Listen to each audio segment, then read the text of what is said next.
cause I like to be myself. If you're not agree, you can walk away. You can walk away. You can walk away. Something in my mind leads me then ain't nobody perfect. Leads me then ain't nobody perfect.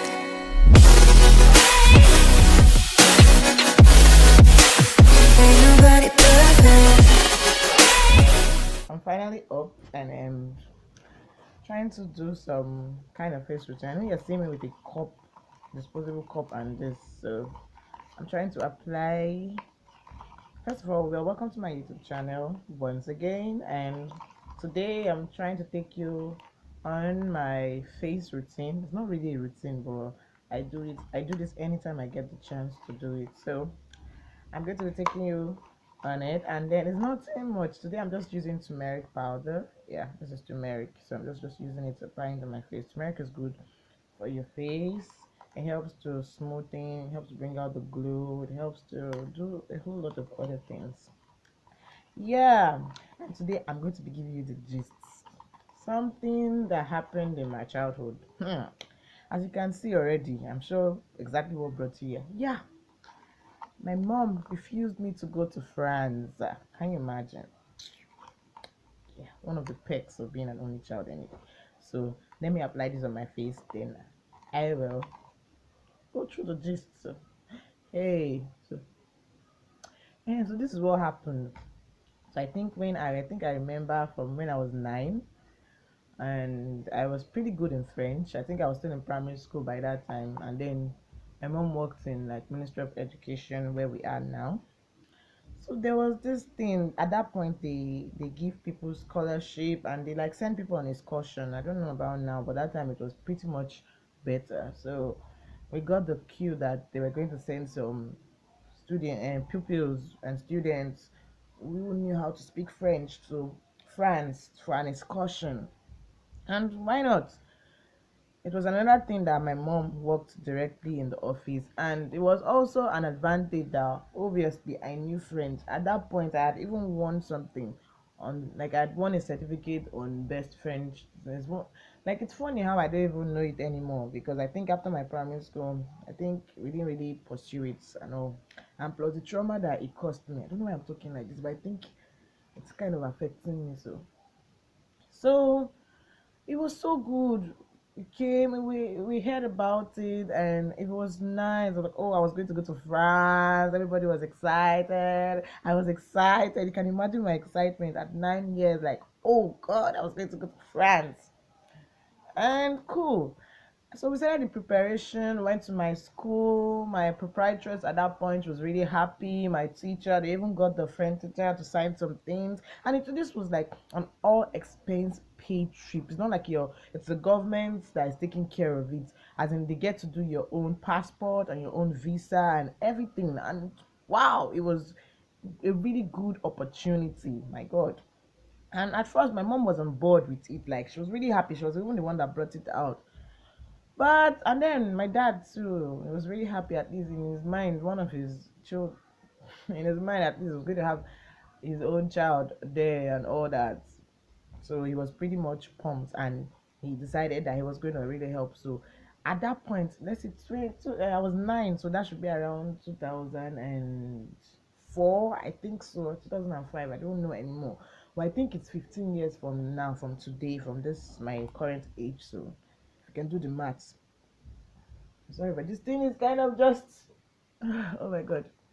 So yeah, we were so happy. And at that point, the phones just came out, and since I was going out of the country, I got a phone. That was like my first phone. I got like a nice flip LG phone. Like, it was so nice. I think I was the only one in my class that had the phone at that time. But it was just because of this. We went to the market, we got things. I got tracksuits, we got ready. Everybody was excited and pumped up.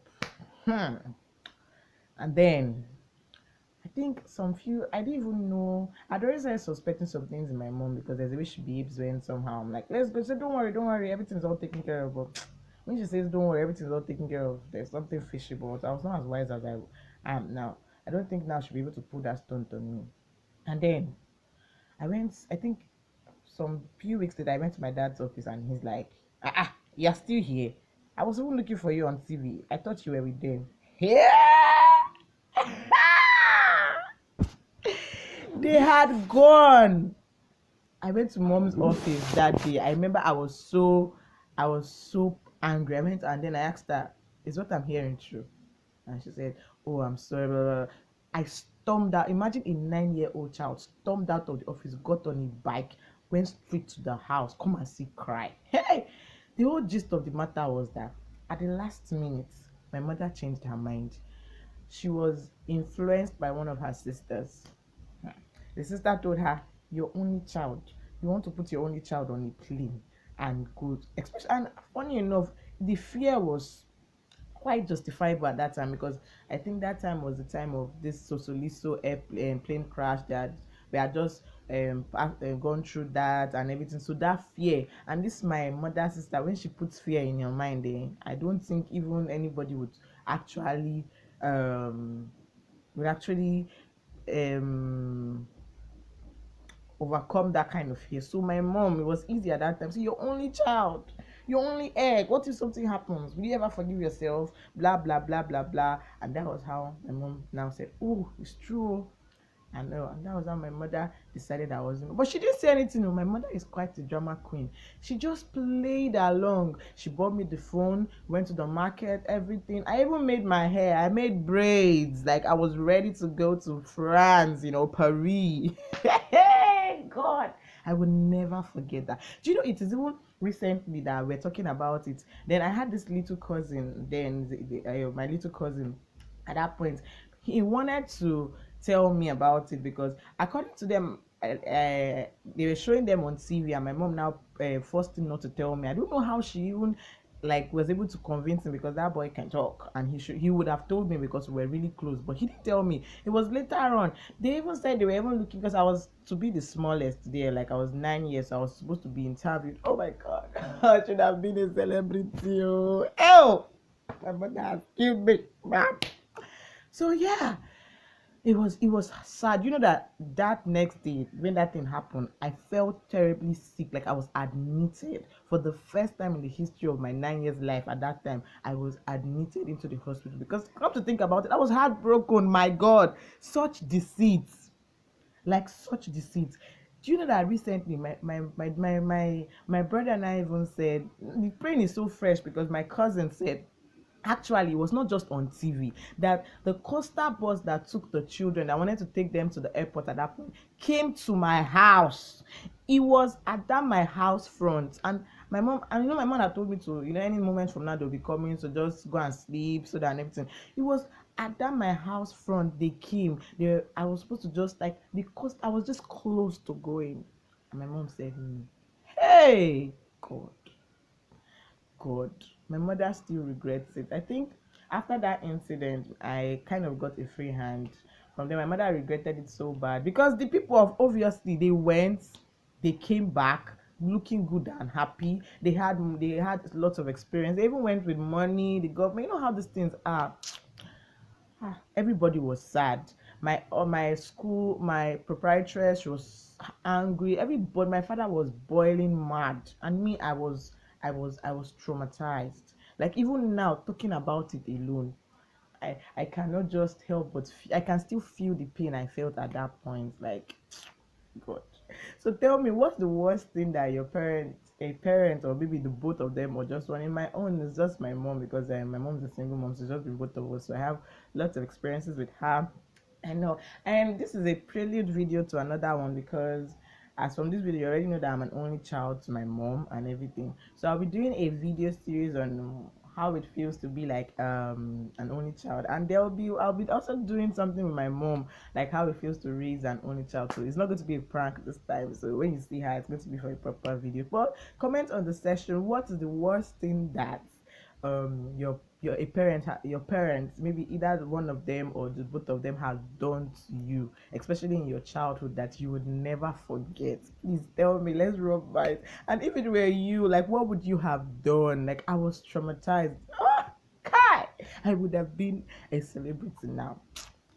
Shahadu. Anyway, I'm going to let this sit on my face for like 30 minutes, and then I'm going to, I don't know, I'm trying to make a vlog. I'm thinking of going to make my hair, not really make my hair per se, but get a new haircut, but I don't know how it's going to be.